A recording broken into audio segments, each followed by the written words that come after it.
kaip pagreitinti ir išmatuoti WordPress svetainės našumą. Aš ją suklydau biškį rašydamas tą antraštę, tą pavadinimą. Iš tikrųjų reiktų pirmiausia pamatuoti, kas yra dabar, ir diagnozuoti problematiškas vietas, išmatuoti būtent prieš, tada kažkokią optimizaciją padaryti pagal diagnozuotą ligą, sprendimą parinkti ir tada pamatuoti vėliau. Ir tada palyginti skirtumą, ar iš tikrųjų padarėme kažką pozityvaus ar negatyvaus, nes gali ir visai būti. Gali ir neteisinga pusė optimizacija įvykti. Bet aišku, reikia stengtis, kad viskas būtų gerai. Tai taip, tai einu tada prie kitos skaidrės. Man šiaip įdomu, kiek yra turbūt žmonių, kurie matote mane ir pirmą sykį. Tai labai trumpai pristatysiu. Aš esu Gediminas Survila.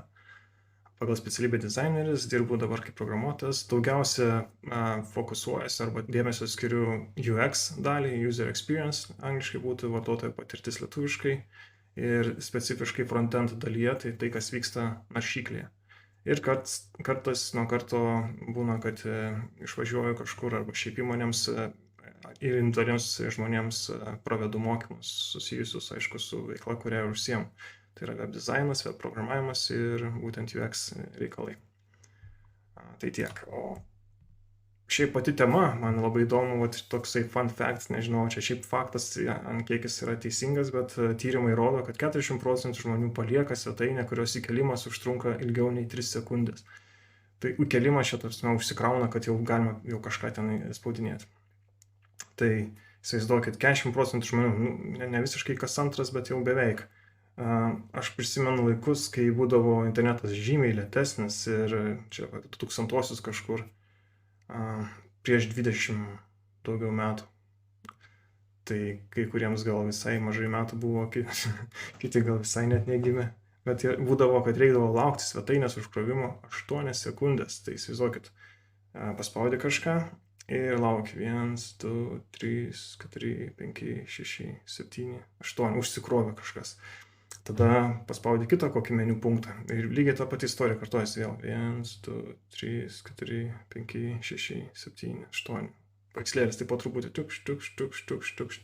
Ir aišku, tais laikais gal kantrybė būdavo tokia didesnė ir kažkaip tos tolerancijos daugiau tokiems lėtiems puslapiams, bet laikui bėgant dabar žmonės yra labai nekantrus, sakyčiau, 3 sekundės, ilgiau negu 3 sekundės ir iš karto išjungti. Tai įsivaizduokim, kad ten informacija, kurią, kad ir kokia superinė informacija būtų paslėpta po to webpage'u, tam website, gal ten nemirtingumo paslaptis parašytos. Ir žmogus neišlauks tų 3 sekundžių, kad jas perskaityti. Ten bus 1, 2, 3, jau per ilgai, kažkur kitur.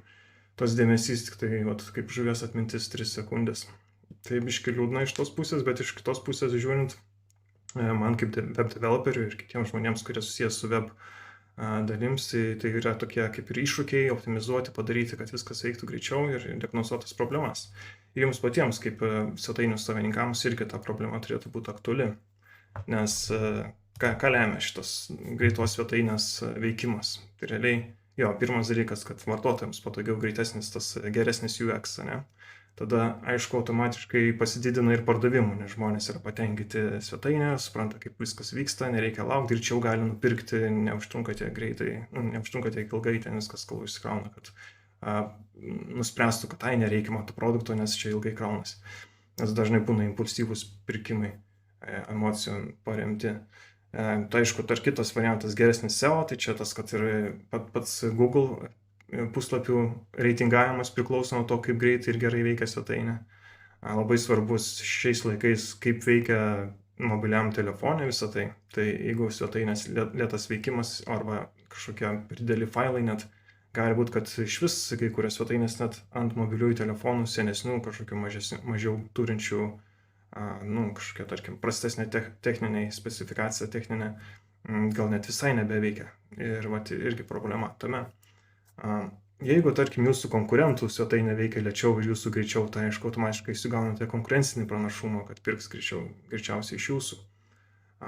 Kaip šalutinis poveikis viso to optimizavimo, svetainės veikimo, dar gali būti, kad ir serverio apkrova sumažės, kad mažiau gal užklausų bus į serverį, mažiau reikės resursų serveriui tam, kad aptarnautų tokį kiekį lankytojų, kažkokį kiekį X. Ir aišku, tasai dar accessibility dalykas angliškai būtų tas priėjimas prie svetainėms žmonėms, kurie iš vis turi lėtą interneto ryšį, kad jiems irgi būtų kažkaip mažiau tų failų atsisiųsti ar kažkas turinys optimizuotas būtent lėtesniam interneto veikimui. Kad jeigu gal to paveiksliuko didelio ir nereikia, gal užtenka iš karto tekstą rodyti ar panašiai. Tai tokie dar 3 dalykai čia kaip čia man išrašė šitos dalykus ChatGPT, tai aišku, negalim taip 100% pasitikėti, kad čia yra tiesa, galbūt yra ir klaida. Tai tokie 3 fun facts apie svetainės greitą veikimą, kad Amazon paskaičiavo, kad 1 sekundė, kuri užtrunka ilgiau krauti svetainę, gali kainuoti pardavimų 1,6 milijardų. Man tai kažkaip atrodo, wow, 1 sekundė gali tiek kainuoti, nežinau, čia ta tiesa, bet jeigu tai yra, kad ir net ir milijonas būtų ne milijardas, man čia atrodytų žiauriai didelį, labai svarbi vieta. Aišku, mes nesam Amazon, Amazon turi daug visko ir nesam Google ir nesam BBC, bet tarkim, ką šitos didelės kompanijos skiria dėmesį tam, tai turbūt ir teisingai daro, nes pagal Google tai pusę sekundės netgi yra svarbu, nes pusę sekundės papildomo generavimo paieškos puslapiui gali sumažinti srautą 20%. Tai iš 100 žmonių 20 žmonių gali nebet sulaukti ir tos pusės sekundės ir kažką kitą klikinti arba neieškoti. BBC nustatė, kad už papildomą sekundę gali prarasti 10% vartotojų. Tai aš taip paskaičiavau, jeigu čia taip tiesa būtų, tarkim 10 sekundžių, jeigu truktų website užkrovimas, 100% vartotojų būtų prarasti. Tai aiškiai, niekas nebeskaitytų BBC, jeigu truktų ilgiau negu 10 sekundžių užkrauti. Tai gal visai ir svarbu. Taip, tai mūsų tikslas šiandienos viso kalbėjimo, apie ką aš šnekėsiu, tai nebūtinai tiks ir WordPress'ui, tai tiksliau tiks gal ir nebūtinai WordPress'ui. Tai ką norėjau pasakyti, kad čia bus tiesiog daug teorijos, apskritai, kad suvokti, kas lemia visą tą svetainės greitą veikimą. Ir paskui eigoje vėliau parodysiu, ką galima su WordPress'u padaryti, kad jį įdėdami mažiausiai pastangų gautumėm geresnius rezultatus jau iš karto. Tai aišku, šitas rezultatas, kurį matote ekrane visur, visose kategorijose 100 pasiekti yra užduotis, ne taip lengvai ir išeis padaryti. Visą laiką bus kažkokių problematiškų vietų, bet tikslas link to judėti turėtų būti toks. Ir aišku, nereiktų vien tik tai performance žiūrėti kategoriją, reiktų žiūrėti ir kitus dalykus kaip SEO, accessibility, best practices, kai automatiškai vis kažką gerinant, jie tarpusai kažkiek gali būti susiję, tai gerinant vieną dalyką pagerės ir kitas ir taip toliau. Tai ir parodysiu įrankius, kaip galima pasižiūrėti, kurias vietas reikia, į ką atkreipdėmėsi ir kurias vietas galima pagerinti. Tik prieš tai, aišku, prisiminkime dar apie tai, kaip mes naršome internetą, kas yra tasai adresas interneto ir kelias iki būtent to puslapio, būtent to straipsnio, kurį norime užkrauti. Ir kaip mes juos šiaip naudojame. Tarkim, anksčiau galbūt būdavo toks didesnė praktika, kad aš atsidarau naršyklę ir įvedu tiksliai adresą, žinodamas, ko man ten reikia, bent jau domeną, suvedu delfi.lt ir tada enter paspaudžiu. Dabartiniai galbūt vartotojai net nenaudoja to ir šiaip, man atrodo, naršyklės daugiau daro ne tiesioginį ėjimą į website, o daro tiesioginį paiešką kažkokiam paieškos varikliuke. Tai dažniausiai Google, galbūt Bing ar dar kažkiek Yahoo. Bet tarkim, dažniausiai suvedam kažką tai ir tada atsiranda paieškoje kažkur tai mūsų puslapiai, kuriuos mes norime lankyti. Tai tas dalykas, ką mes čia galime suvesti patys į tą laukelį, yra vadinamas URLas, URL, tai Uniform Resource Locator, kas girdi šitą kartą pirmą sykį, tai tiesiog tas toks ilgas užklausa į serverį, sakykime. Tai aišku, susiję visi tie dalykai yra svarbus, tie protokolas su domenai, gali būti, gali nebūti, gali domenas ir tada ten visi šitie dalykai. Ir pati svarbiausia dalis turbūt yra tas path, kas yra pažymėta violetinė spalva. Tai būtent pagal tai serveris ir, aišku, dar tas query params irgi. Realiai visas tas URL, ką mums reikia žinoti, kad yra adresas į kažkokį tai dokumentą, kurį mes norime atsisiųsti pamatyti naršykliai. Tai dabar pagalvojot, koks yra kelias, apskritai, kokie veiksmai turi vykti, kad atsisiųstumėm būtent tą dokumentą ir jį matytumėm savo naršyklėje. Tai aš irgi paprašiau ChatGPT parašyti daugmaž, kokie dalykai vyksta, kai suvedame internetinį adresą į naršyklę ir paspaudžiam Enter. Tai pirmas dalykas, kas įvyksta, tai naršyklė kreipiasi į DNS serverį, kad išsiaiškintų būtent to domeno IP adresą.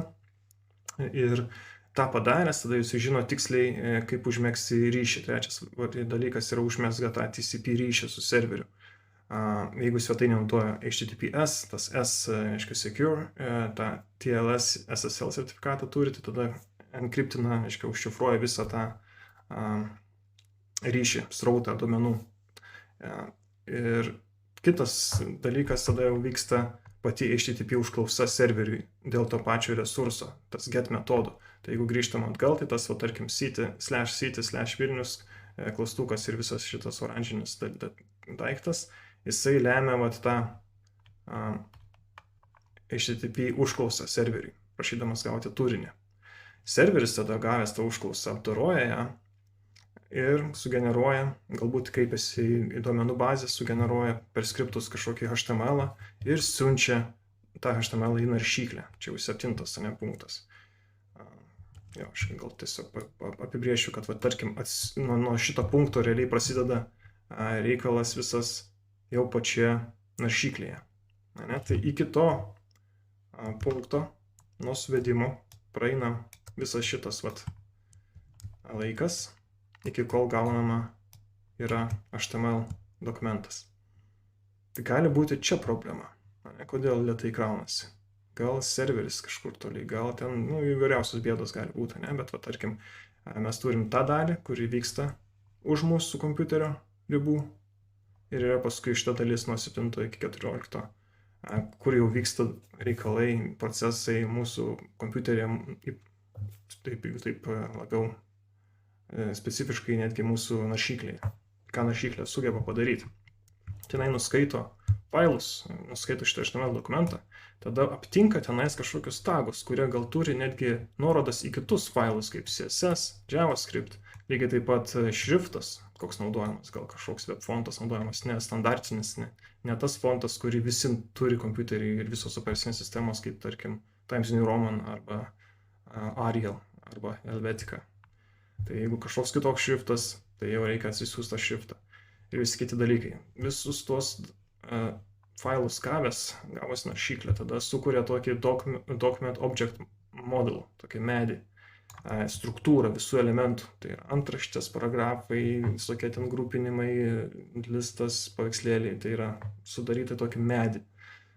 Tada tas medis, kitas failas, kuris nuskaitomas ir vykdomas yra tas CSS duomenis, tai sukuria tą SSS object model medį iš CSS failų.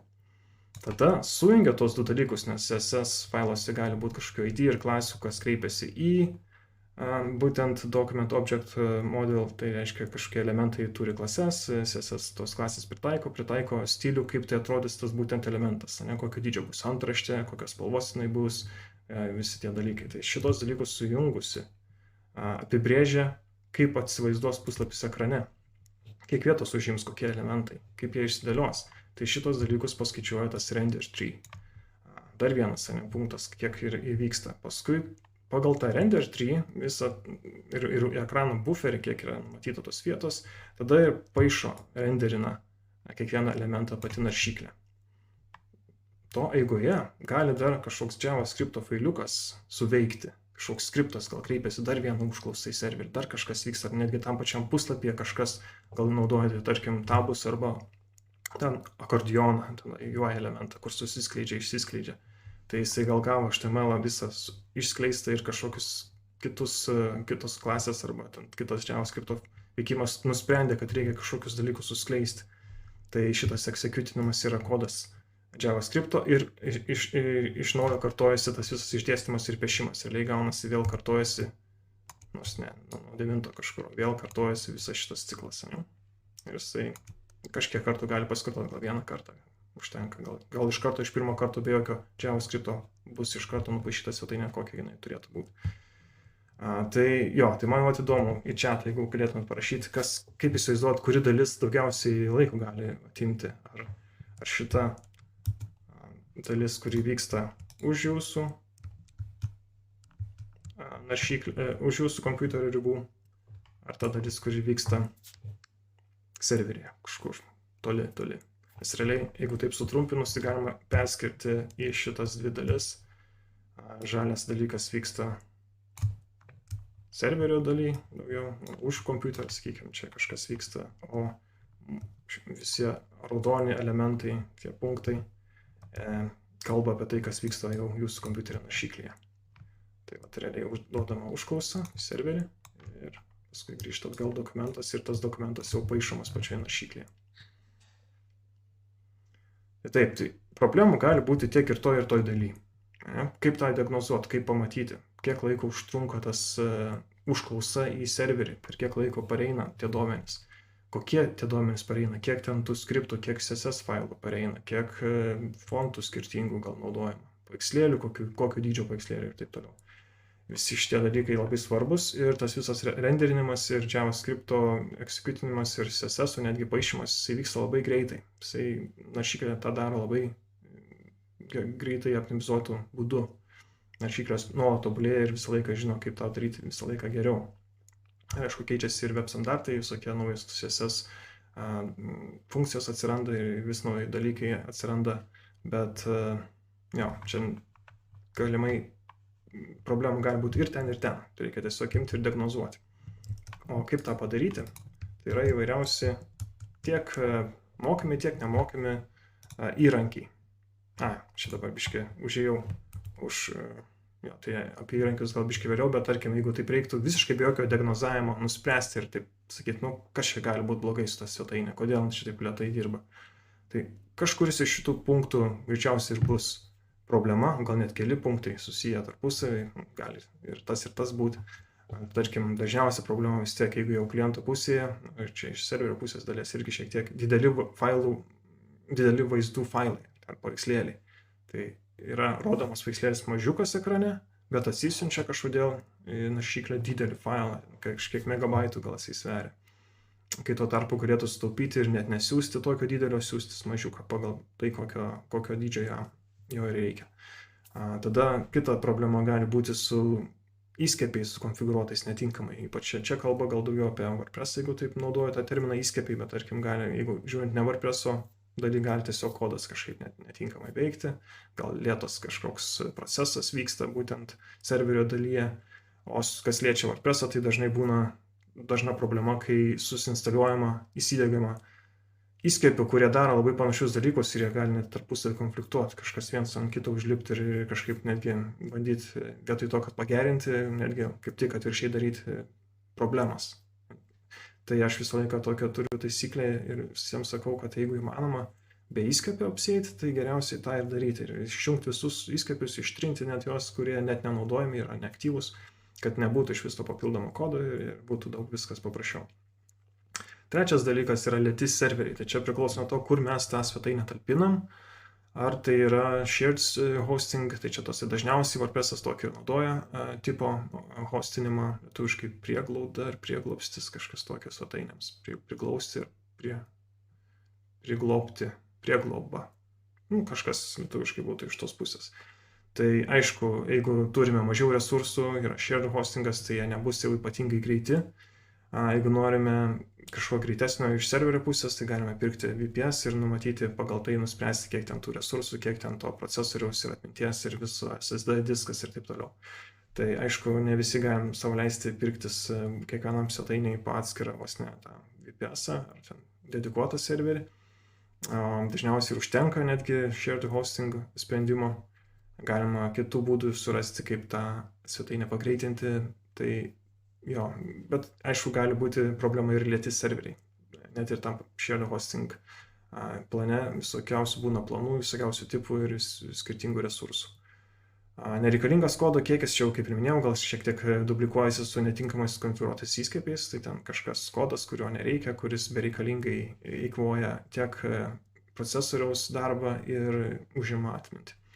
Ir duomenų bazės našumas. Tai duomenų bazės mes čia visiškai neliesim, bet jo, iš teorinės pusės galite žinoti, kad jeigu kažkoks sprendimas parašytas, gal custom, kažkoks sukurtas nebūtinai WordPress'as, ir gali būti developeriai parašę tuos queries vadinamus, kurie yra neoptimizuoti arba labai lėti, arba ten daug tų queryų daro ir galbūt galima patobulinti netgi iš tos pusės. Tai jo, tai va tos net be jokios diagnostikos galima tai tiesiog spėti. Galbūt kažkuris vienas iš tų punktų čia ir bus ta problema. Tai dažniausiai, kaip aš sakiau, viršų ir yra ta vaizdai. Ir failai, nebūtinai vaizdai, bet ir šiaip failiukai. Tai kitas įrankis, kurį aš naudoju ir jisai yra nemokamas ir jisai netgi ateina su Google Chrome naršyklė. Jeigu jau turite naršyklę, tai turite ir šitą įrankį, niekur net nereikia eiti už naršyklės ribų, atsidarote puslapį, kurį norite praskanuoti ir pasižiūrėti, kas per problemos ir kokie ten tie scores, taškai, kiekvienų šitai kategorijai, performance, accessibility, best practices ir SEO. Tai netgi gali tas puslapis net ne jums priklausyti, nueikite bet kokį puslapį ir galite šitą įrankį paleisti, praskanuoti ir matyti rezultatus ir žiūrėti, ką galima ten patobulinti. Tai šitą galime netgi pasieksperimentuoti patys. Jeigu turite savo puslapį ir norėtumėt, kad aš eičiau dabar ir praskanuočiau ir pasižiūrėčiau, tai galite pasireklamuoti. Jeigu ne, tai aš tiesiog pats sugalvosiu, kokį puslapį galėtume mes nueiti aplankyti ir pasižiūrėti jo problemas. Jo, ir šitas yra visiškai nemokamas, kaip ir minėjau. Šiaip mokamų įrankių net neaptarnėsiu, nes jų yra daug ir skirtingų ir kiekvienas turi savo privalumų ir trūkumų.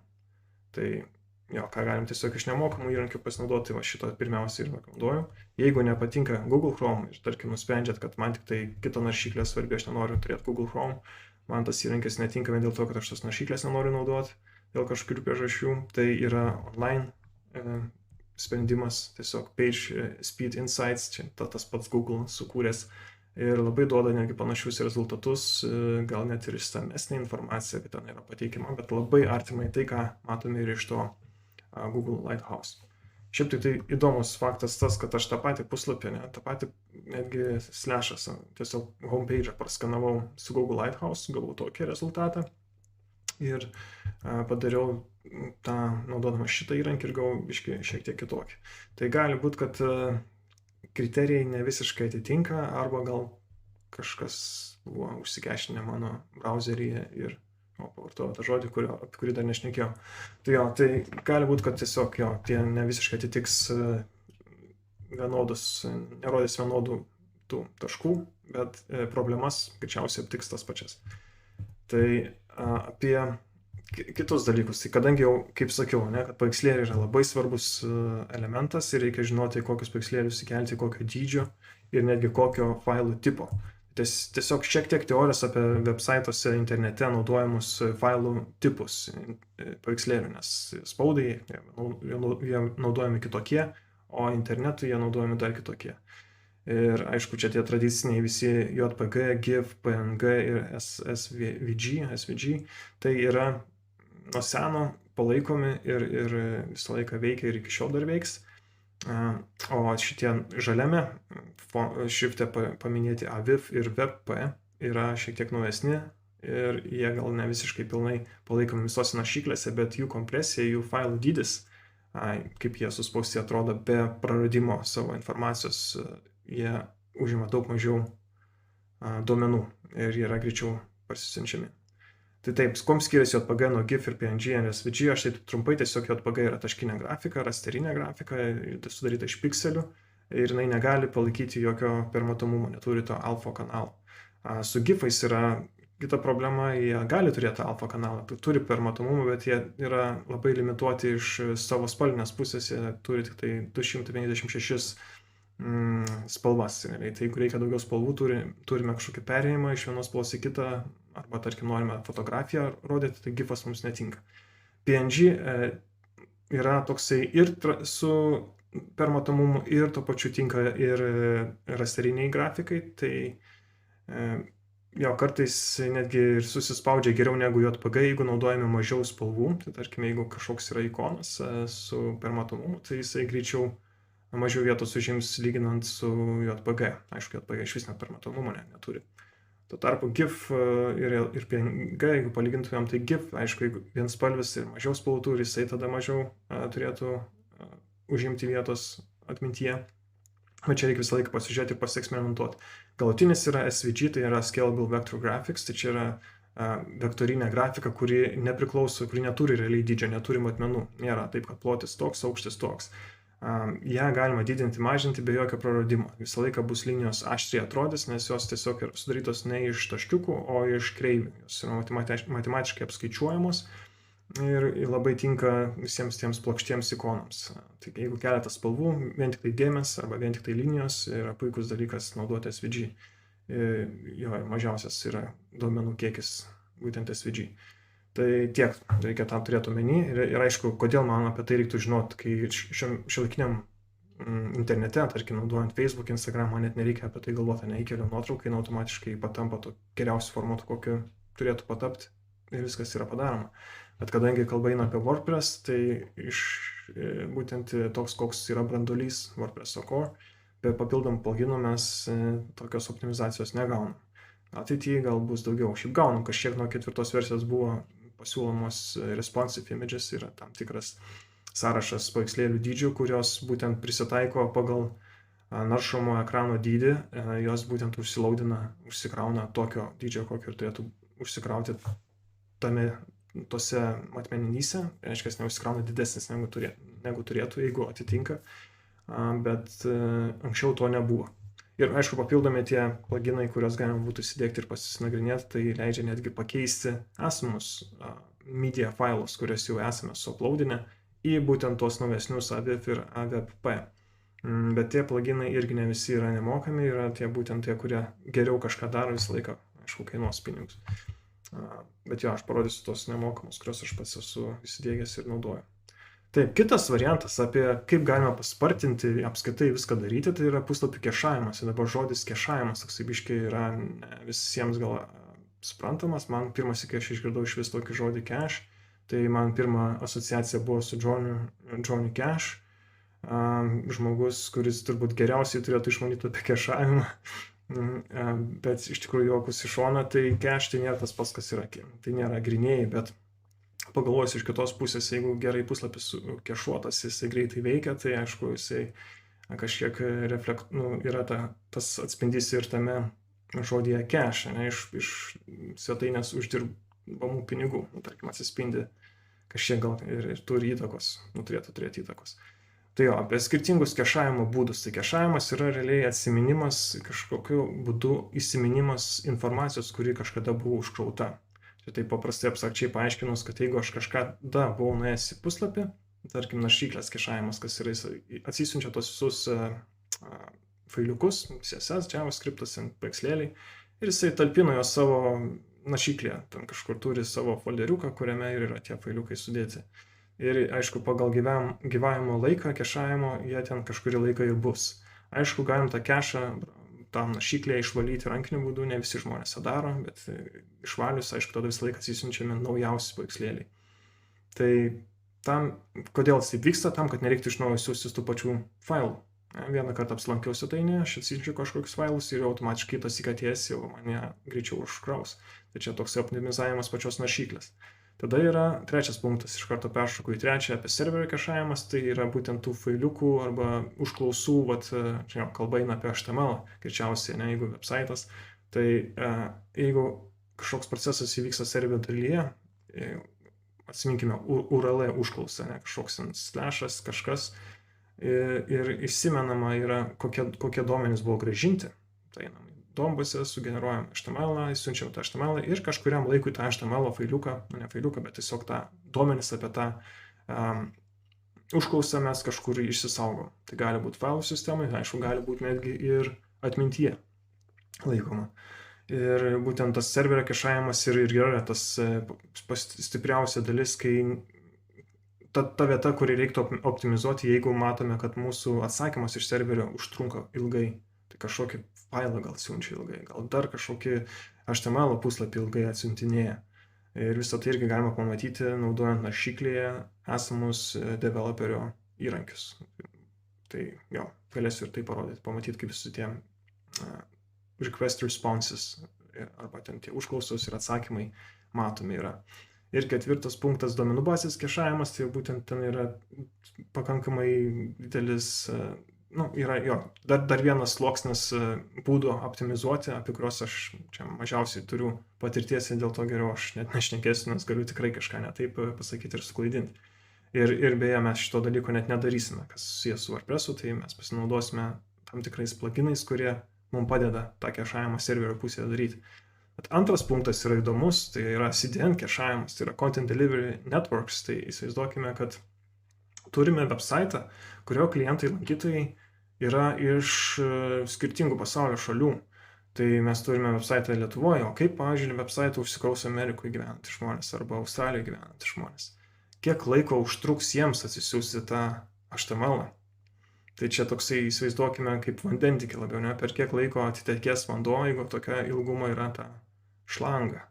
Nežinau to žodžio, lietuviškai turbūt, šlanga ir turbūt ir yra.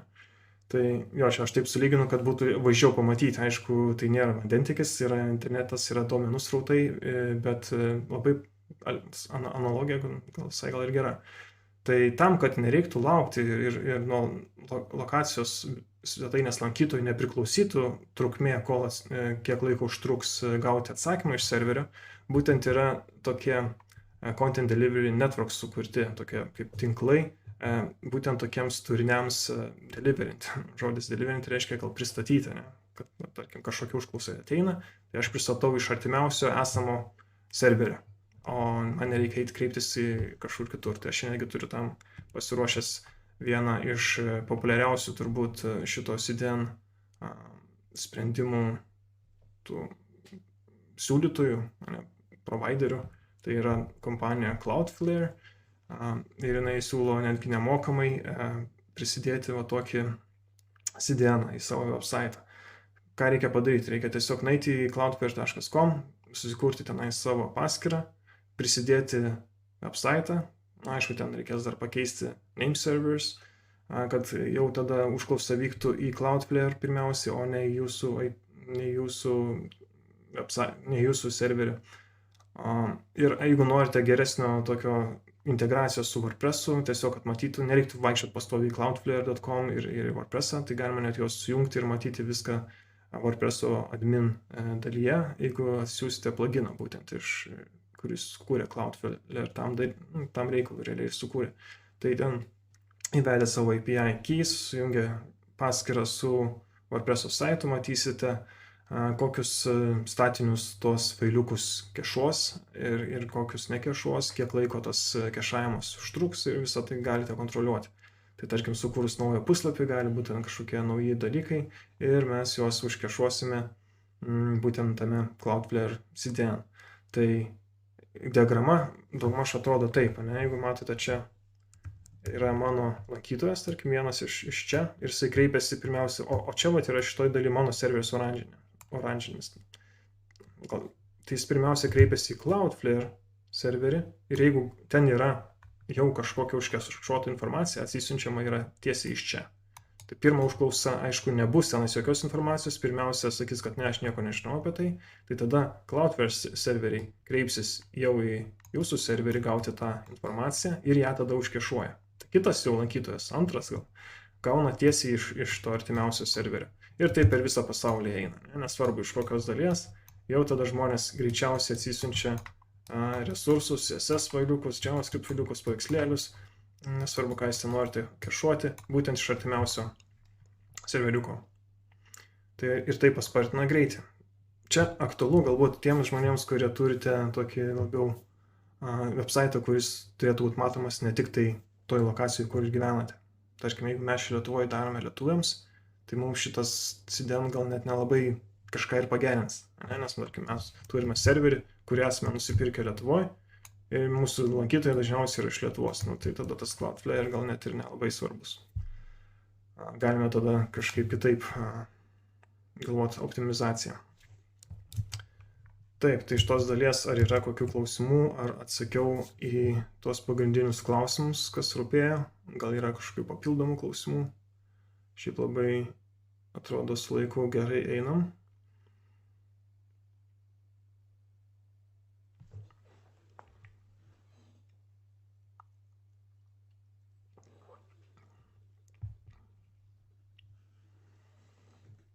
Gerai, jeigu aš vėliau pamatysiu kokį klausimą, tada galėsiu ir atsakyti. Jo, tik tai dabar prisiminimas, kad dar tasai Google puslapių reitingavimas, kodėl dar tai yra svarbu, kad mes norime gauti geresnį Google reitingavimą, kad automatiškai paieškose būtumėm kažkur aukščiau pagal tam tikrus raktažodžius. Ir aš užklausęs būtent tos informacijos, kiek svarbu visą tai, ką mes jau čia aptarėm iš tų visų 4 kategorijų, kokia dalis yra svarbiausia gauti gerą Google reitingą. Aišku, tą informaciją gal irgi negalėtum visų 100% pasitikėti, bet ką atrašė ChatGPT, tai jau būtent išskirščiau į šitą skaidrę ir kiek yra procentų, kokia dalis yra svarbi tam Google PageRank'ui. Aišku, tie žmonės, kurie dirba su SEO, ne tik tai vidiniu, bet ir to išoriniu vadinamu, tai jie turbūt galėtų mane pataisyti ir pasakyti geresnius skaičius, bet manau, kad svarbiausia dalis informacijos iš čia yra kokybiškas turinys, nes tai yra užima 30%. Tai reiškia, kad mes turime kurti pirmiausia, aišku, kokybišką, originalų ir naudingą žmonėms turinį.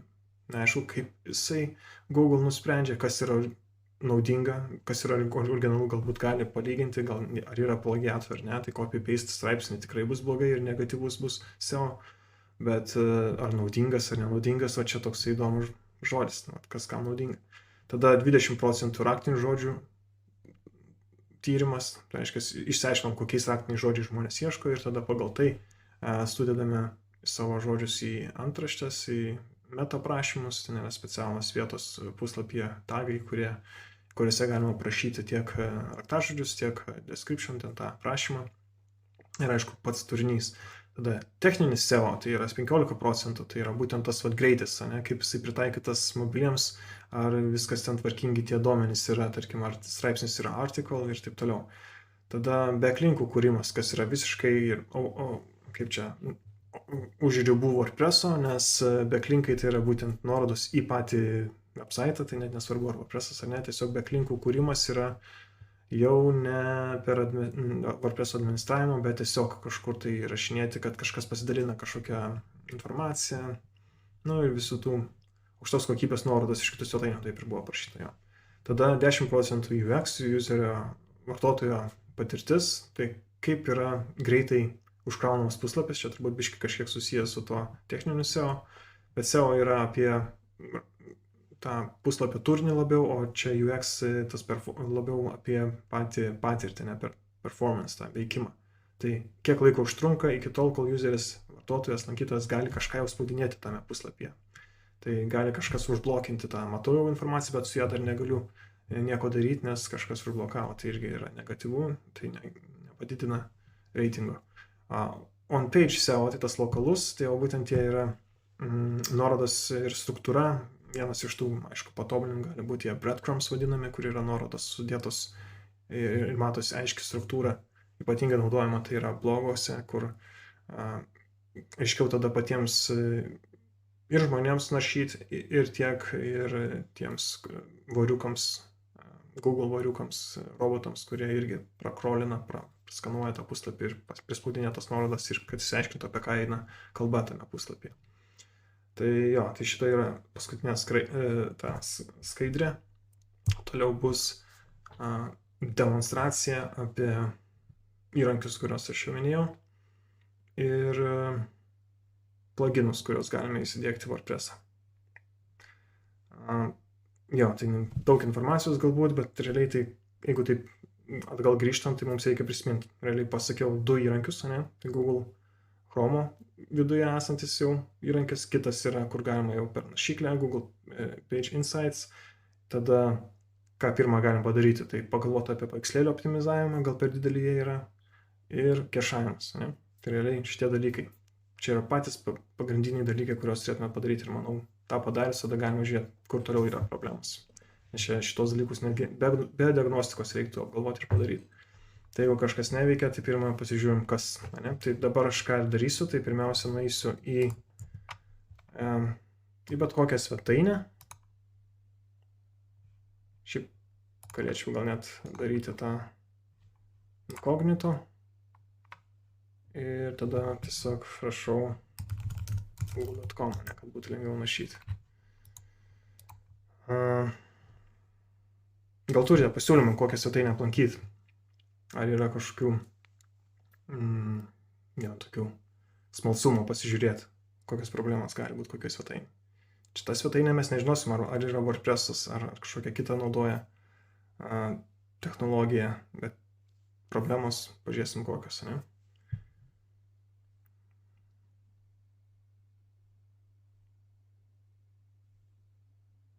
Einu aš tada, jeigu nieks nerašot, tiesiog į dainininkės Miley Cyrus puslapį. Jinai turi puslapį šis. Daug labai dalykų, aš taip spėčiau turėtų būti mileycyrus.com ar kažkas tokio. Va, štai yra toksai puslapis. Čia turbūt tas ir yra puslapis jos. Jo, nu, pabandom, aišku, čia nedaug, nieko čia jame nėra, nebent gal šitas daugiau. Bet čia irgi kažkaip. Pabandom praskanuoti. Tai kaip aš tą darau? Paspaudžiu dešinį klavišą į bet kokią tuščią vietą ant ekrano. Ant puslapio yra paskutinis punktas Inspect. Čia realiai galim atsidaryti tuos developerio įrankius. Gali pas jūs pirmas tik atsidarius būti apačioje, kažkaip taip atsidaryti. Gal net ir padaugiau taip matyti. Bet jo, visus tos nustatymus, visus tabus irgi turėtumėt, nu, turėtų būti identiškai. Aš gal šiek tiek padidinsiu, kad matytųsi geriau, jeigu žiūrite per telefoną.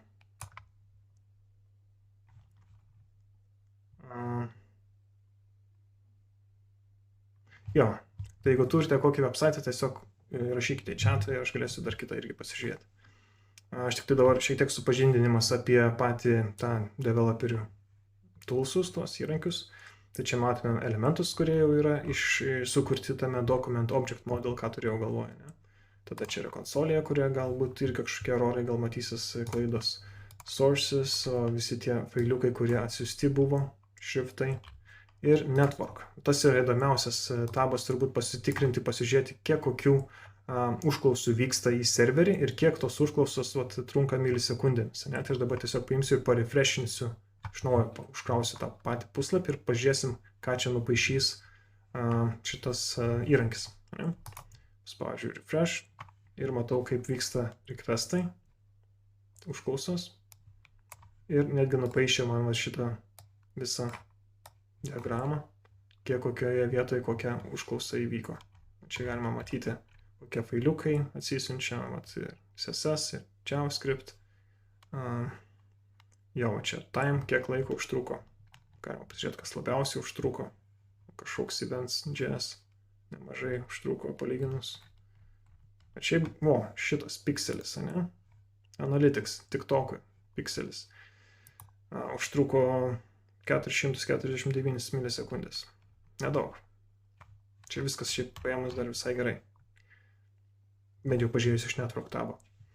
Kita vieta, kur galima pasižiūrėti, yra Lighthouse. Jeigu nesimato, tai galbūt per mažas ekranas galim paspausti tą dvigubą rodiklę, tada iškris dar papildomi uždengti elementai.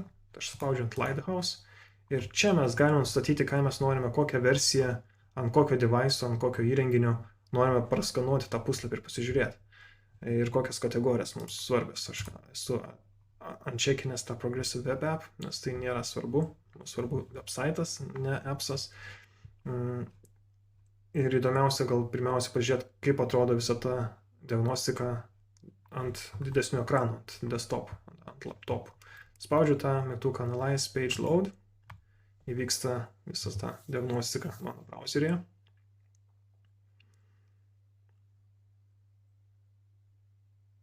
Ir gauname taškus. Tai visai geras rezultatas, sakyčiau. Mes turime 100 accessibility, 100 best practices, reiškia viskas čia padaryta gerai. SEO irgi visai gerai, 90, gal kažką dar galim paimprovint, patobulinti.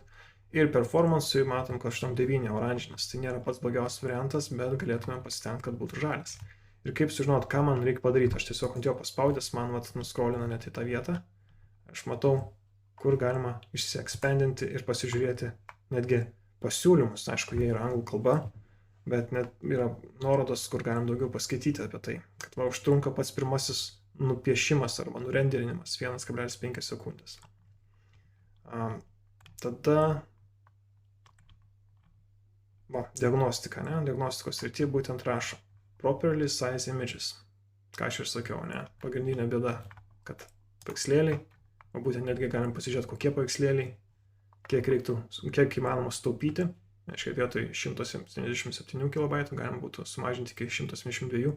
Tikrai maža optimizacija čia žiūrint, bet jo, kodėl ne, jeigu įmanoma tą padaryti, galima būtų sumažinti. Tada largest contentful painting element, tai reiškia didžiausią laiką užimantis išpiešti elementas. Ir čia yra tas paveikslėlis. Užtruko 200 milisekundžių.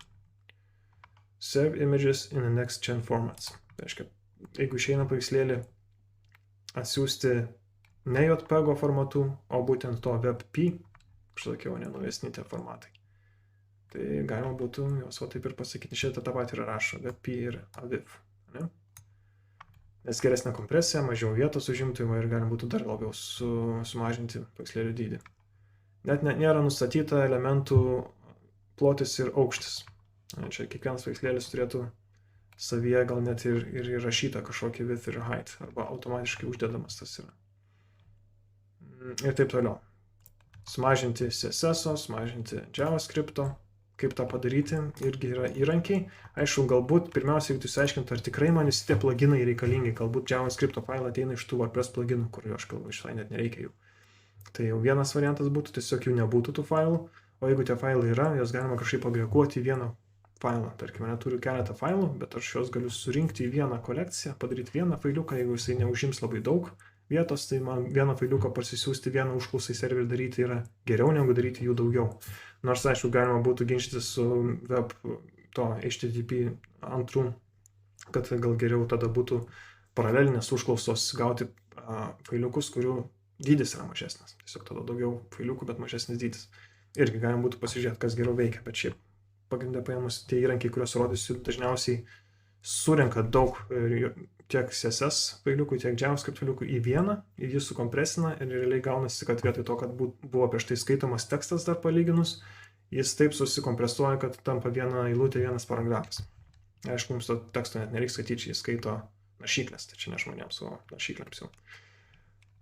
Jo, visa kita čia daug maž gerai. Man įdomu, kas buvo dėl SEO. Ir jeigu aš tai pažiūrėčiau, dokumentas neturi meta description. O tai yra labai lengva padaryti, tiesiog šitam puslapyje reikėjo įdėti meta description. Kažkokią prašymą trumpą apie ką tas puslapis. Ir jau būtų 100 taškų.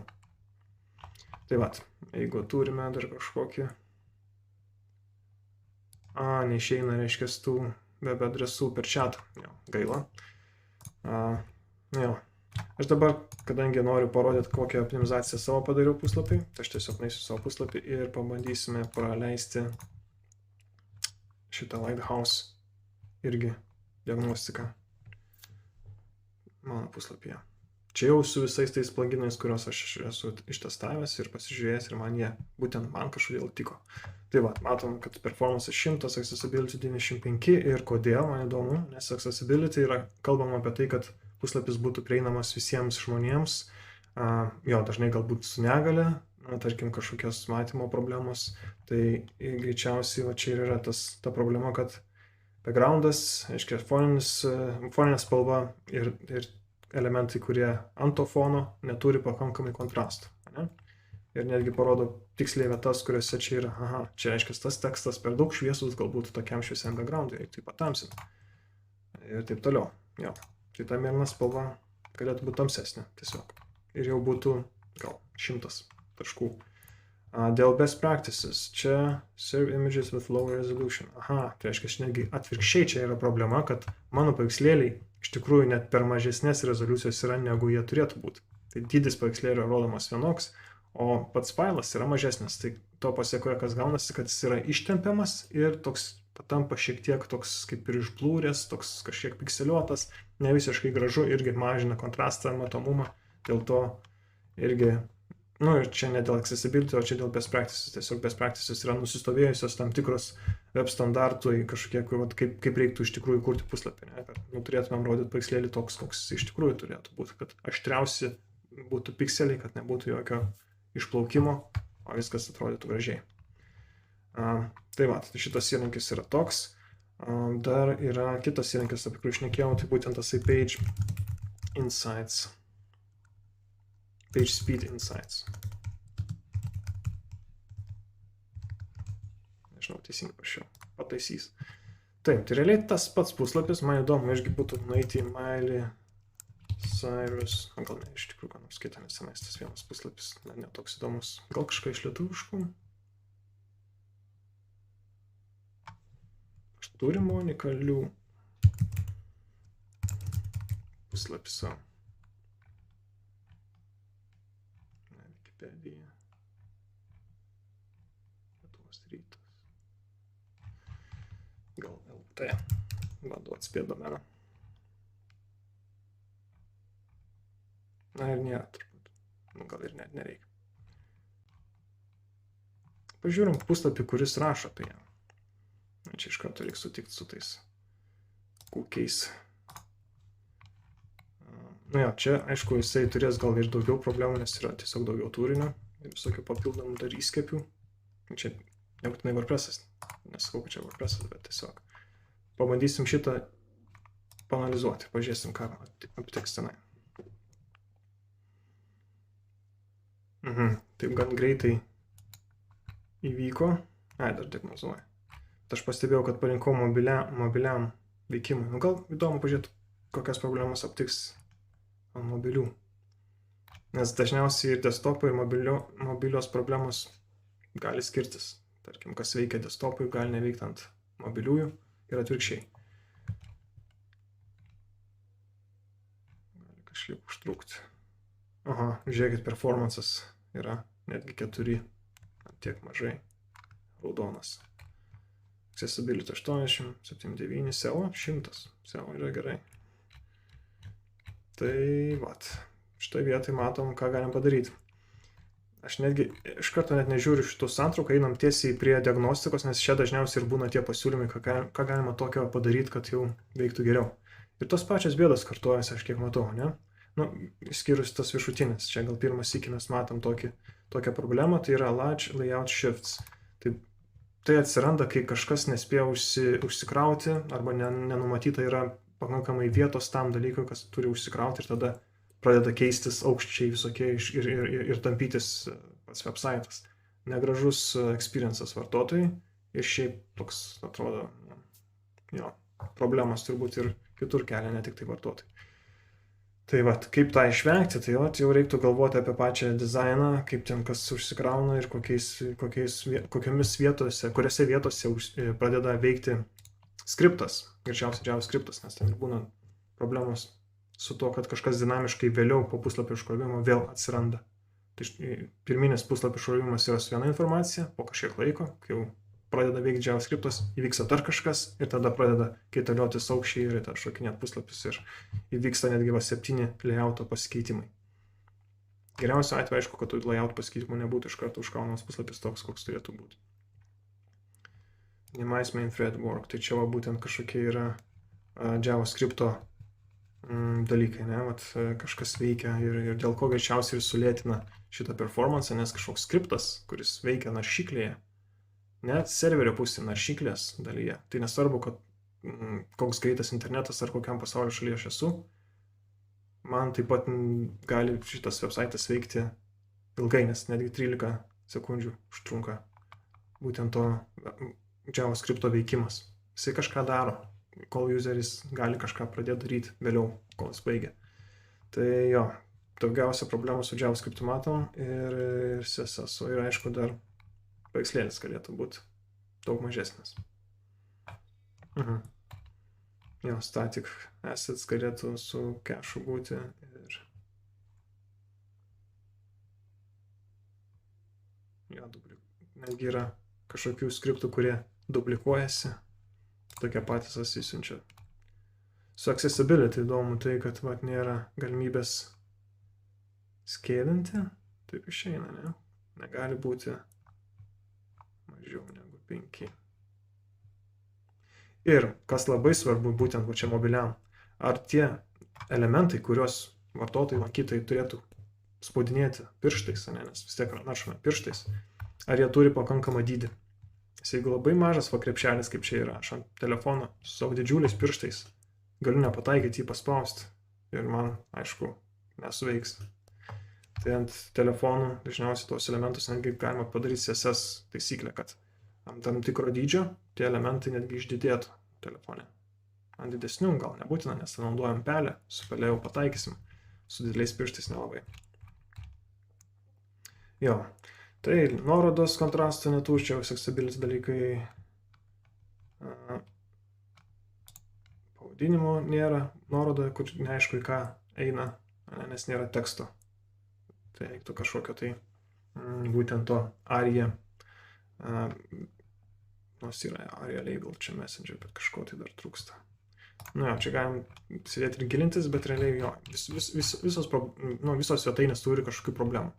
Dabar pagrindiniai būdai, kaip tas problemas spręsim, tai bus per pluginus, aišku. Jeigu naudojate kažkokią kitą sistemą, ne WordPress, tai tada reikėtų ieškoti kitų sprendimų, bet teoriškai kešavimas ir paveikslėlio optimizavimas tinka jums. Tai jo, aš tiesiog bandysiu dabar parodyti, jo, čia yra švieži instaliacija WordPress'o, ką aš čia turiu. Ir tiesiog pakūriau keletą puslapių. Tai yra team puslapis, kuriame uploadinau, įkėliau keletą paveikslėlių.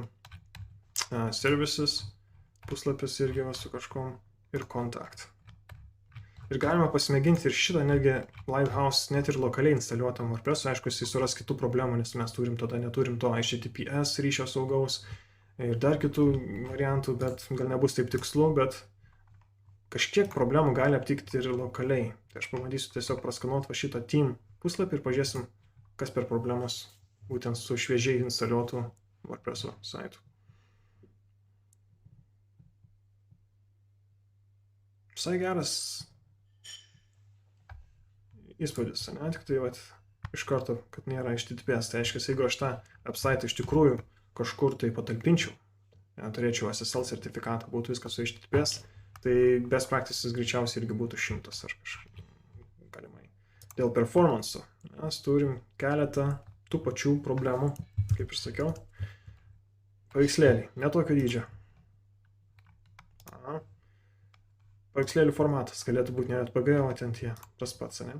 Čia siūlo HTTP, bet kadangi mes nenaudojam, tai tada kažkiek užtrunka užkrauti. Šitą vietą kažkodėl tai užtrunka.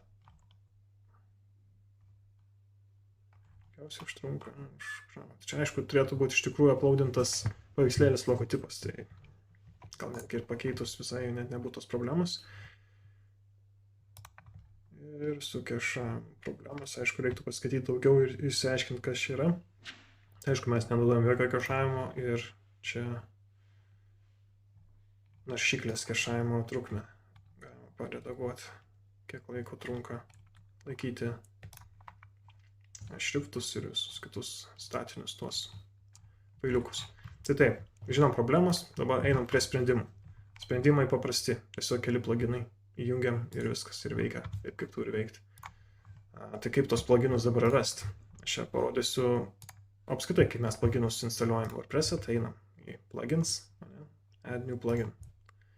Jeigu lietuviškas interfejsas, tai bus įskiepiai, pridėti naują įskiepį. Ir jau kadangi žinom informaciją, kad man reikia WebP formatų paveikslėlių, aš galiu netgi tokį keywordą čia va į tą search ir rašyti, pavyzdžiui, WebP, ką man daryti, kad būtų paveikslėliai visi būtent su WebP. Ir parodom keletą netgi tų pluginų, kurie vat ir daro. Optimizuoja paveikslėlius, pakeičia į WebP, Aviv, kitas irgi. Pagal ką reikia rinktis pluginą? Aš tai žiūriu dažniausiai į aktyves instaliacijas, kiek iš tikrųjų buvo suinstaliuota tų pluginų. Ar jisai, pirmiausias jo gal dalykas, reiktų pažiūrėti, ar jisai compatible su mūsų dabartinė WordPress versija. Galbūt pluginas yra toks senas, kad jis jau naujos WordPress versijos net nebepalaiko, net nebeveiktų su to pluginu. Kaip tik kažkas blogai vyktų. Kada paskutinį kartą buvo jisai atnaujintas, čia prieš 2 dienas, ką tai pasako, kad yra žmonės, kurie dirba prie to aktyviai. Aiškiai, visą laiką tikrina, kažkokias testuoja problemas, ištaiso klaidas ir taip toliau. Ir tas pluginas galimai vat yra pakankamai geras. Aš jau pats nebandžiau, bet tiesiog vienas iš variantų pamėginti jums patiems pasižiūrėti, ar veiks ar ne.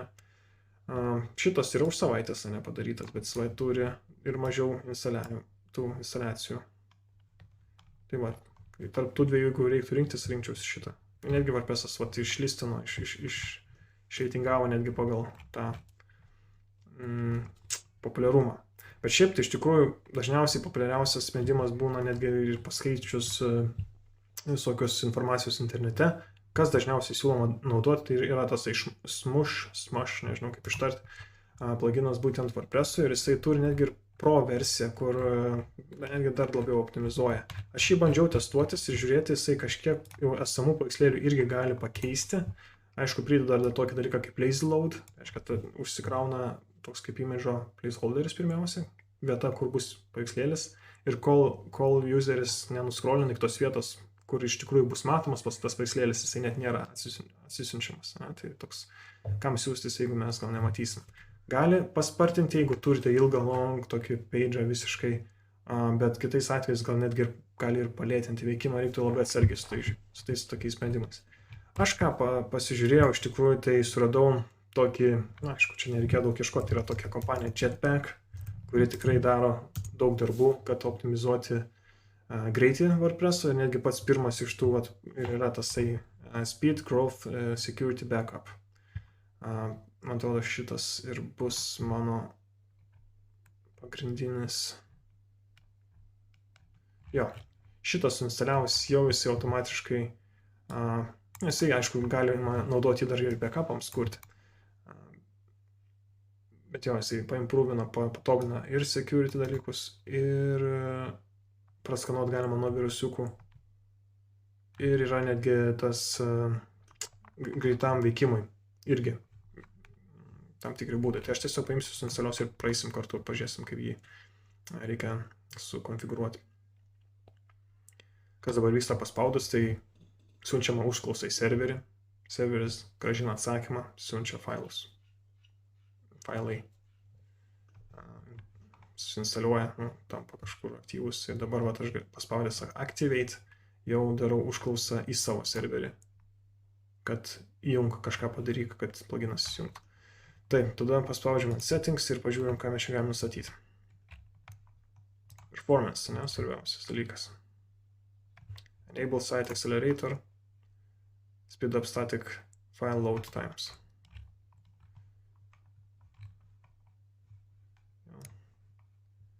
Security irgi galima būtų įjungti. Man atrodo, aš kitą naudojam.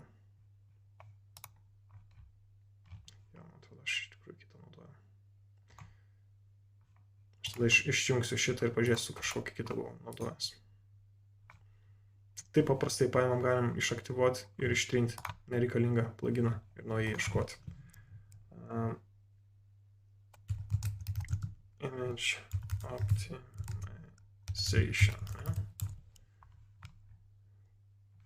Taip parašiau.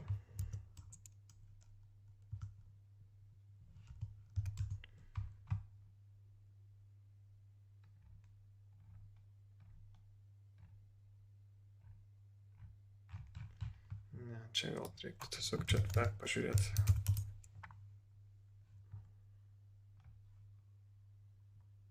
Šitas, man atrodo, ir buvo. Jo, prieš instaliuojant galima, geriau būtų netgi teisingai šitas. Aš dabar jau į screenshotus ir prisiminiau, kaip atrodo, tai būtent šitas ir yra. Jo, nespausiu iš karto install, o dar galima paspausti ant šito, naiti iš tikrųjų įsitikinti, ką čia jisai daro, pasižiūrėti tos screenshotus, dar double checkinti, ar tikrai čia tas. Dar reviews galim pasižiūrėti. Works well, very helpful, to site speed ir taip toliau.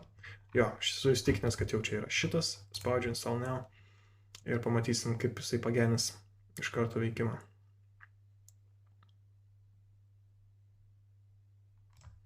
Jo, apie SEO, tai čia SEO dalis yra būtent ta, kad puslapiai greitai užsikrauna. Puslapį yra, greičiausiai dėl to tik tai techninis, tas SEO labiau čia būtų į tą pusę.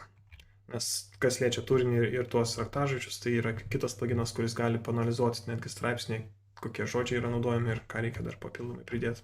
Ir aišku, automatiškai meta tagus sukuria descriptionus, tai kitas pluginas bus apie tai. Čia aš norėčiau nueiti tą boost dalį, čia jau užsikrovus ir matosi, ne? Optimize Critical CSS. Galim šitą jungti, galima. Cache Site Pages, netgi kešavimas, puslapį vyksta. Taip. Defer non-essential JavaScript, tai reiškia, tų, kurių nereikia JavaScript failiukų, galima jos vėliau. Čia man atrodo. Jo, galima jos vėliau užkrauti, ne iš karto ieškoti. Concatenate JavaScript, tai reiškia sudėti į vieną failiuką, visus JavaScript failiukus. Lygiai tą patį galima su CSS padaryti. Taip pat galima netgi Jetpack Content Delivery Network pasinaudoti ir paveikslėlius netgi kešuoti. Jeigu norim kažkokio dar auto resize, lazy images ir taip toliau, aišku, galima pasiapgreidinti geresnį planą. Ir image guide, netgi jisai net nieko nedarius, įjungus, jisai geras yra įrankis matyti patiems website, kokie paveikslėliai yra būtent per dideli ir kuriuos reiktų eiti ir pakropinti biškį, gal tiesiog naujai uploadinti ir tokio dydžio, kokio jie yra naudojami. Tai aš tą įjungęs jau dabar turėčiau pajusti veikimą geresnį. Ir tas įrankis, jeigu aš refreshinsiu Jetpack boot, man gal čia reiktų spausti ir generate. Jo, kažkas gal lokaliai yra, šiek tiek yra skirtumas tarp lokalaus WordPress'o ir iš tikrųjų to WordPress'o, kuris yra jau talpinamas. Jau domenas ten, kur yra naudojamas. Tai aš čia realiai nelabai matysiu tą pilną būtent to Jetpack'o veikimą. Čia netgi dar yra kažkokių problemų su skriptais, bet pamėginsiu tiesiog paimti ir dabar. Kitas dalykas, prieš darant analizę. Aš esu dabar prisiloginęs kaip administratorius, tai visas šita juosta irgi bus analizuojama. Tai aš nenoriu šito, nes mano lankytojai šitos juostos nemato ir jie tik tai mato jau tik tai turinį, ne WordPress'o. Tai aš dabar bandysiu dar sykį praskanuoti, pažiūrėti, ar kažkiek tai padėjo. Jeigu matysime skirtumą, tai žinom, kad šitas pluginas yra geras. Dar kol skanuoju, aš tiesiog noriu paminėti, kad yra daug skirtingų pluginų ir jie daro kažkiek panašius dalykus, kažkiek skirtingesnius, tačiau reiktų vengti instaliuoti juos visus. Čia taip gali būti klaidingas mąstymas, kad aš susidėksiu kiek įmanoma daugiausiai visokiausių kešavimo tų pluginų, jungsiu visus, jau čia bus pats geriausias variantas. Dažniausiai bus atvirkščiai. Reiktų surinkti vieną gerą sprendimą ir jį ir naudoti, nes kitu atveju gali kiti pluginai įskiepiai lipti ant kojų tiems arba konfliktuoti ir kaip tik dar palėtinti. Tai aš, man atrodo, kažkiek dalykų sutvarkiau ir jo, dar kol kas nėra visiškai pilnai, bet kažkiek galbūt į tą pusę. Dėl kešavimo. Jau šitas Boost kažkiek daro tą kešavimą, ką aš sakiau, ne cache static sites, static page, bet yra dar netgi kitas tokia crazy idėja visiškai. Vienas iš variantų galima būtų pasinaudoti statinių puslapių generavimu. Tai reiškia, kad yra pluginai, kurie gali paimti jūsų website ir iš jos sugeneruoti statinius HTML puslapius. Tai reiškia, visas turinys jau bus išsaugotas failiukuose, kuriuos galima netgi irgi kešuoti CDN lygyje. Tik tai problema aišku, kad jeigu paupdatinsit savo turinį, kad reikės tą vėl kešą išvalyti ir kažkokiu gali būti tokių problemų, kad svetainės lankytojai matys seną informaciją, o jūs jau būsit paupdatinę ir jau tiesiog jo nesutaps. Tai jo, tokia crazy idėja visai gera tokiems puslapiams, kurie yra tokie brošiūriniai, kurie neturi tokių dinaminių sąrašų, tarkim, produktai keičiasi, jeigu dažnai, arba tarkim, labai tokios naujienos dažnai keičiasi ir reikia daryti dombazės tą užklausą, kad visą laiką atėjusiam lankytojui užkrautų naujausią informaciją. Jeigu yra tiesiog CV pavidalo website'as, kur informacija realiai pasikeičia gal tik tai kartą į mėnesį ir tą kešą pravalyti nėra sudėtinga, taip, tai netgi būtų vienas iš sprendimų visiškai sugeneruoti statinius puslapius. Aišku, dar statiniuose puslapiuose su paieška nebeveiktų paieška, nes paieška automatiškai yra daroma į užklausą į serverį ir dombazę. Jeigu įmanoma būtų padaryti du dalykus, kažkokie puslapiai statiniai, kažkokie dinamiški, tai būtų pats geriausias dalykas iš tų dviejų pasaulių. Ir šitą dalyką galima padaryti su irgi pluginais, kurie yra WordPress'e. Aš tiesiog parašęs static site, aš galiu pamatyti, išsifiltruoti daug variantų. Ir vienas iš tų, iš kurių, man atrodo, mėginausi, kuris buvo paprastas labai. Va, netgi tas sprendimas Super Page Cache for Cloudflare. Jeigu naudojame Cloudflare, netgi galime pasimėginti šitą variantą. Atrodo, kad buvo šitas paprastas, tiesiog statinis. Jo, bet čia yra toks rizikingas dalykas, nes visi puslapiai tampa nebedinamiški. Nustatymai. Jo, čia to ir toks ir yra tikslas, aišku, bet ne visą laiką gal to reikia. Tai jo, ar atsakiau klausimą dėl tų pluginų, nes, tarkim, vienas iš tų boost yra, bet dar yra ir kitas, kur ten buvo būtent dėl SEO dalykų, dėl keywords ir description. Tai irgi yra begalės tokių variantų, skirtingų sprendimų, bet jeigu tik įrašius SEO, ką mes rasime čia, dažniausias ir populiariausias bus, o čia pirmoje vietoje aš irgi rekomenduočiau, nes jisai skirtas turiniui. Jis analizuoja turinį, netgi pasiūlo, kur kokių teksto reikia daugiau pridėti arba į ką atkreipti dėmesį. Ir sugeneruoja lygiai taip pat tos meta aprašymus ir meta keywords, tos raktažodžius. Taip, aš jį dabar aktyvuosiu ir dabar tik tai, aišku, kiekvieną kartą padarius kažkokį pluginą, iš čia gali siūlyti pirkti Pro iš karto versiją, upgrade į Premium ar kažką, bet pirmiausia pasinagrinėkime, ką jis duoda jau nemokamai. Tai visi tie settings, reiktų visą šitą praeiti ir susidėlioti, kokie yra website pavadinimai, koks yra paveiksliukas, kuri naudos, kai lankytojai pasidalina, tarkim, nuorodą į socialinius tinklus, gali tas paveiksliukas kisti per kiekvieną puslapį. Jo, čia visi tie Google Console, jeigu norėtumėm įsivesti ir matyti, stebėti, kokie yra puslapiai jau indeksuoti ir kokie yra dažniausiai lankomi. Irgi, čia matau, dėl lankomumo gal ne, bet jo, kurie yra indeksuoti ir kiek yra jau praindeksuoti. Jo, content types, tai jau būtent homepage'as. Labai svarbu sudėlioti, kad kiekvienas puslapis, kiekvienas įrašas turėtų unikalų pavadinimą. Tas yra labai svarbu, nedėti, kad visur, tarkim, jeigu, pavyzdžiui, mano atveju būtų kažkiek, neturim pavadinimą, tiesiog kažkas, tarkim, ne, Miley Cyrus ir kad visur bus Miley Cyrus, tai jau negerai, nes tada reiktų, kad, tarkim, būtų Miley Cyrus, brūkšnys apie, ne, about, ar ten kažkas, kad kiekvienas unikalus būtų. Ir čia negi tokia padarytas yra kaip algoritmas arba detalės kintamieji, kurie ir naudos, tai bus pirmiausia site title, kas yra toks kaip ir nekintantis jūsų puslapio pavadinimas, ne, jūs vieną kartą įrašėte, vis laik ir bus toks. Tada page, tai jau būtent ir bus unikalus, skirtas grinai tam puslapį, tai jeigu puslapio pavadinimas yra toks, tai jis ten taip ir atsivaizduos, tada tas separator, tai čia toks brūkšniukas turbūt ir tagline irgi kažkoks įrašas.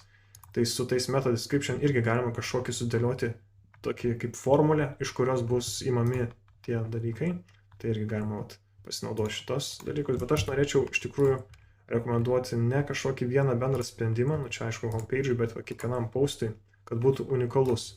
Nes formulės naudoti jo gal gerai, kai norima tiesiog greitai pasidaryti kažkokį sprendimą ir sakyti, kad man visais atvejais viskas bus padengta ir man net nereiks galvoti apie kokius čia descriptioną meta parašyti būtent šitam įrašui, šitam puslapį. Bet yra daug geriau nenaudotų formulių, o būtent kuriant puslapį, postą kažkokį, jau čia šitame įrankyje jausti SEO, galima jau matyti, kaip ir atrodytų Google, slug, meta description ir susigeneruoti juos unikalius, būtent tokius, apie ką yra tas įrašas, apie tas puslapis. Ir netgi tą analizę SEO čia gali irgi išskleidus parekomenduoti. Kaip ir Google Lighthouse rekomenduoja, ką pataisyti dėl veikimo, ne? Tai čia rekomenduoja, ką pridėti ir ką parašyti. Trūksta ilgio, reiktų, kad būtų 300 žodžių. Dar kažkokiu, įvedus kažkokį raktažodžių, jisai panagrinėtų, čia reiktų focus keyword phrase, ne? Tai ne raktažodis, tai reiškia ne frazė visa kažkokia, tarkim, ko galėtų ieškoti lankytojai. Ir tada jisai pagal tą raktažodį gali irgi praskanuoti, pasakyti, kad jo gal kažkur dar reikia įterpti į turinį tą raktažodį ir taip toliau. Kažkiek padeda rašyti turinį, bet aišku, čia nereiktų rašyti tą turinį vien dėl to, kad skaitytų Google ir geriau jį indeksuotų, bet aišku, nepamiršti, kad skaito turinį tai žmonės. Irgi. Tai, jo. Tai tokie ir pluginai. Tai jeigu taip sudėtumėm į santraukas, tai reiktų, aišku, pasinagrinėti patiems tuos pluginus, jų per daug prisinstaliuoti, pasižiūrėti, kurie geriausiai veikia. Jeigu turite tarptautinį verslą, rekomenduočiau išbandyti tą Cloudflare sprendimą, CDN ir jo, naudotis tais įrankiais nemokamais diagnozuoti, pažiūrėti, ką toliau galite patobulinti. Visą laiką bus dalykų, ką galime padaryti geriau. Tai jo, tai sėkmės darant šitą visą. Tikslas yra, kad visur būtų po 100.